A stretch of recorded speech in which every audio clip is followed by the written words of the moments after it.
It seems more advantageous on our parts to go the other way, to land where the tacos and beers are cheap, or the sun seemed less apprehensive. But we weren't. We were headed against the grain. But hell, we were in good company, following the migration path of our fellow sea-dwelling cousin, the humpback whale. We were headed north. One heads north this time of year to be cold, to avoid the road more traveled. The swell reports, wind forecast, and overall weather fronts would have to come together in some sort of convergence that resembled a jambalaya of luck and low-pressure systems. But such is adventure, such is the open road, and such is surf.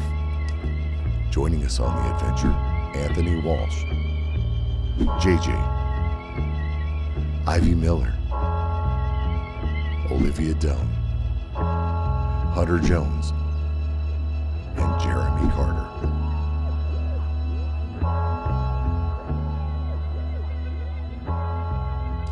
Before we packed into our northbound van, we thought it shrewd to stretch our legs in the sea. We took to familiar shores and went for a quick dip.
With the wind laying down and a beautiful sunset in our near future, the crew opted for a secondary sample of the sea's bounty.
Next morning, we put rubber to pavement and hit the open road.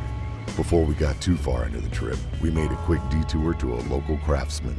The artistry, detail, and mastery that goes into creating a surf craft can only be measured by the utter joy that it brings its endued passenger. In that quantification, our friend Mike Estrada would be likened to something between the neighborhood ice cream man and an architect. Shaping is something that I'm very passionate about.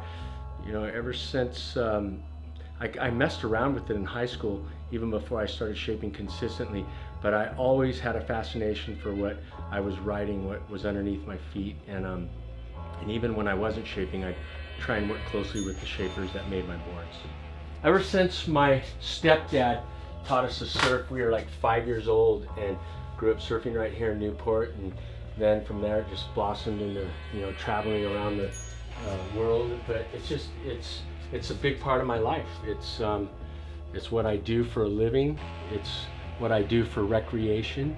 And really, at the end of the day, surfing is it's lifestyle. I mean, if you look at some of the photos on the wall, I mean, this is kind of, we call this the wall of shame, but it's actually kind of a little history of some of pictures of myself and other people that I've made boards for over the years. Yeah, it's a huge part of my life, and surfing keeps you young.